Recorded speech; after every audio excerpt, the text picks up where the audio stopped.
pour nous. Amin. Donc maintenant, la famille. Ça, c'est un sujet qui est délicat et qui est intéressant. Et n'hésitez pas, Raïla, parce que si vous avez des choses à dire par rapport aux amis, d'accord, Raïla, n'hésite pas à voir, Inch'Allah, Raïla nous le dira. N'hésite pas, Raïla. Donc, voilà, si vous avez des remarques, des questions, etc., si jamais ça peut lancer même un sujet par rapport à l'amitié, par rapport à la famille, d'accord, l'environnement, l'importance, l'impact de l'environnement. Donc voilà, clairement, on a vu que avec l'ami, ça impacte, d'accord, que vous le veuillez ou non, ok. Avec les amis, ça impacte. Maintenant, la famille, bien évidemment. Donc la famille, alhamdulillah, la première chose que j'aimerais dire, c'est qu'Allah préserve notre famille, qu'Allah élève nos mamans et nos pères. Et alhamdulillah, qu'Allah fasse qu'on se réunisse tous au paradis, ainsi que tous les musulmans. Amin. Donc, ça, c'est le premier point. C'est que, bien évidemment, votre famille, ça, c'est un point important. Ils ont toujours voulu le bien pour vous. Ça, c'est important de le comprendre. Alhamdulillah que la famille, ils ont toujours voulu le bien pour vous. Bien évidemment, votre mère, elle veut, subhanallah, c'est elle qui veut le meilleur pour son fils, subhanallah. S'il y a une personne donc, qui veut le bien, subhanallah, c'est vraiment la mère, bien sûr l'épouse, et le père aussi, d'accord? Moi, ça m'avait marqué, il y avait un de mes coachs qui m'avait dit cette phrase. Il m'avait dit, Amir, si il y a une seule personne qui serait capable de se jeter du toit, peut-être la première pour toi, c'est ton père ou ta mère. Subhanallah. Et ça, c'est vrai que cette parole, en fait, tu vois, tu imagines les trucs, ça te, ça te marque. C'est vrai que tu te dis, ouais, Riley, tu te jettes du toit, peut-être la première. Gérard, laisse-moi prospecter. Laisse-moi, j'étais bien, j'avais des projets, Dubaï la semaine prochaine, Allah te barik. Tu veux que je me jette du toit? Non, en gros, ça, c'est une vérité, subhanallah. C'est que les parents, c'est les parents, subhanallah. Et la famille aussi, la famille, c'est la famille. Et bien évidemment. Important d'une sœur qui a dit Amin, qu'Allah guide nos parents qui sont dans musulmans aussi. Amin. Amin, amin. Qu'Allah guide nos parents qui sont non musulmans aussi, la sœur l'a dit. Amin. Et qu'Allah fasse qu'on soit une source de guidée pour eux. Ça, c'est important justement. Et ça, on va le voir par le comportement. Très, très important. Et la dureté, moi, je vous le dis, elle n'a pas sa place. Vraiment, avec la famille, hein, je vous le dis, la dureté, elle n'a pas sa place. Je pense que Allah, la meilleure des da'wah à faire avec la famille, c'est de montrer que vous avez changé, que l'islam vous a changé. Certes, ça va se voir, que ce soit les sœurs ou les frères, ça va se voir, vos habitudes elles vont changer, que même votre physique, les frères, voilà, ou les sœurs, alhamdoulilah. Mais en gros, que cela soit, on va dire, une preuve pour eux que l'islam, c'est la vérité. Et souvent, les familles, elles ont suivi derrière comme cela, subhanallah. Donc, moi, juste le point d'introduction que je voulais dire par rapport aux familles, tout simplement, c'est quoi?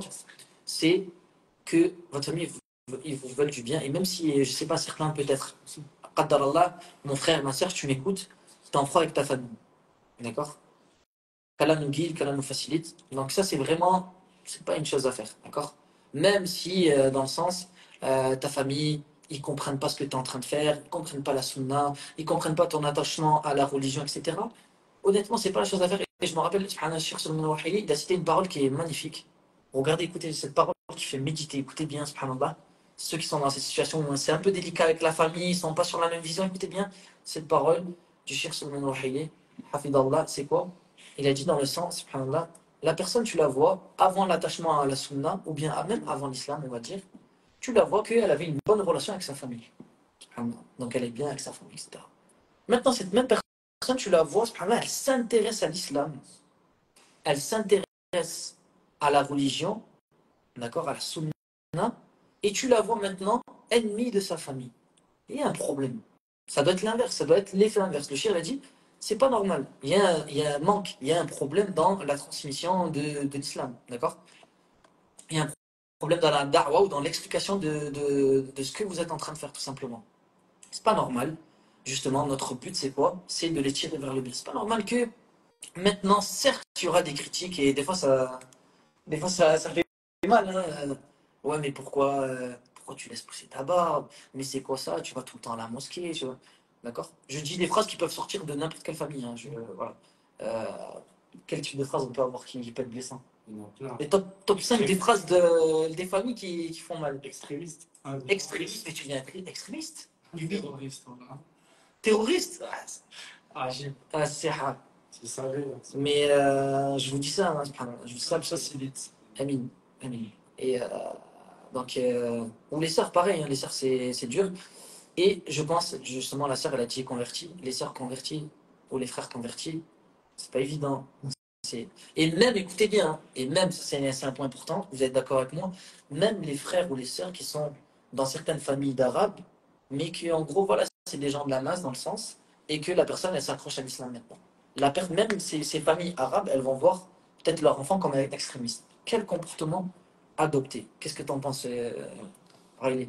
mais après, il a dit, reste tabac, tu ressembles à eux. Une phrase qui est souvent dite aussi. Ouais. Une phrase, un frère, il a dit, rase ta barbe, tu ressembles à rien.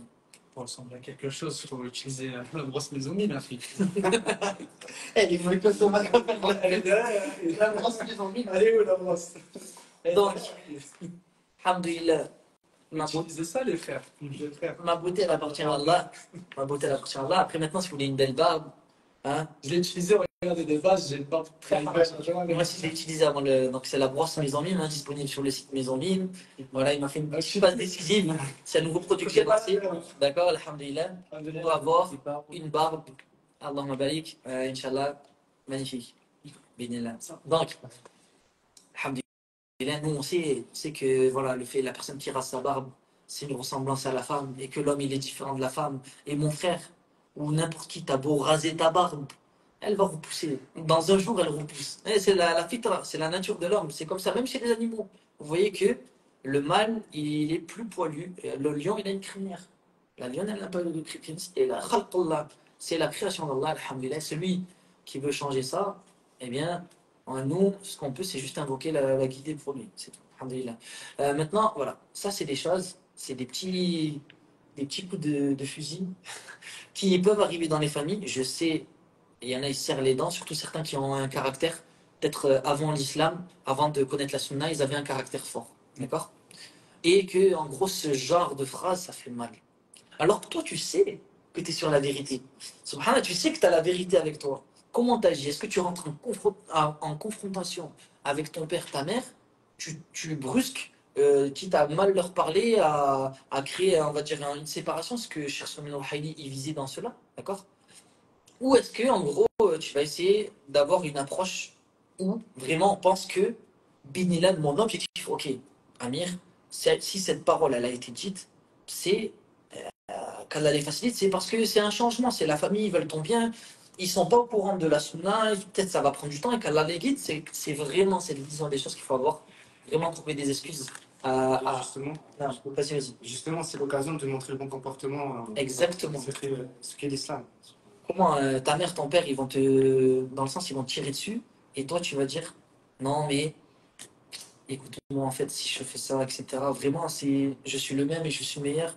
En gros, c'est juste que, voilà, ceci, cela, alhamdoulilah. Et des fois, le plus sage, c'est de ne pas rentrer dans les détails. Bien évidemment, t'es pas là à expliquer. Il y a une personne, elle n'est pas prête à tout recevoir. Voilà, il y a des choses à expliquer, alhamdoulilah. Il y a des choses où tu peux expliquer par la suite, quand peut-être ils seront plus prêts à recevoir cette information, d'accord? Ou peut-être, voilà, tout le monde, c'est la fête, c'est Noël, etc. Toi, t'es là. Tu dis, bon, la famille, j'y vais, hein, je reviens, etc. Ou bien tu t'isoles dans ta chambre, etc. Je sais que c'est des choses qui sont difficiles, mais soyez ferme sur la vérité et sachez que, voilà, je pense que, alhamdoulilah, justement, la récompense, vous la voyez pas et voyez plus loin, justement. Ne pensez pas à l'instant présent où la facilité, pour certains, ce serait quoi? Ce serait de laisser tomber et d'être laxiste, de se dire, bon, ouais, c'est bon, vas-y, t'as raison, hein. Mon père, il m'a dit, viens, on fait ça, vas-y, on le fait, etc. Et c'est contraire à l'islam. Juste pour pas les choquer, pour pas les trucs, etc. Ça peut être une cause de guider. Justement. Exactement. Moi, c'est vraiment ce que je veux vous dire, c'est que, subhanallah, et alhamdulillah, moi, je sais, parce que je vous dis, en connaissance de cause, j'ai vu, alhamdulillah, Allah, il m'a facilité à être fermé sur certaines choses, etc. J'ai vu que, tac, dès que je suis parti en Égypte, ma mère, elle m'appelle, oui, tes deux sœurs, elles veulent faire la shahada, etc. J'étais au top, subhanallah. Alors que voilà, alhamdulillah, c'est petit à petit, petit à petit. Et voilà, c'est comme ça que vous allez réussir. Et bien évidemment, je ne dis pas, bien sûr, hein, ça je le dis maintenant avec du recul, un peu plus d'expérience, le fait on va dire, d'essayer d'apprendre un peu sa religion de temps en temps, etc. D'accord? Comme j'essaie de faire, d'accord? C'est maintenant que on voit qu'il y a une sagesse adoptée. On ne vous dit pas qu'on a été sage, irréprochable dans nos familles. C'est pas ce qu'on vous dit. C'est juste que ce message qu'on aimerait justement, qu'on aurait aimé avoir auparavant, on vous le donne maintenant. D'accord? C'est juste pour. Voilà, on ne dit pas qu'on est des gens qui font tout bien, pas du tout loin de là, qu'Allah nous pardonne et on a tous nos péchés, on est loin et qu'Allah nous facilite. C'est juste vraiment, c'est par bienveillance, on espère vraiment le meilleur. Wallah, c'est sincère, j'espère le meilleur pour nos frères et pour nos sœurs. Qu'Allah nous facilite tous. Et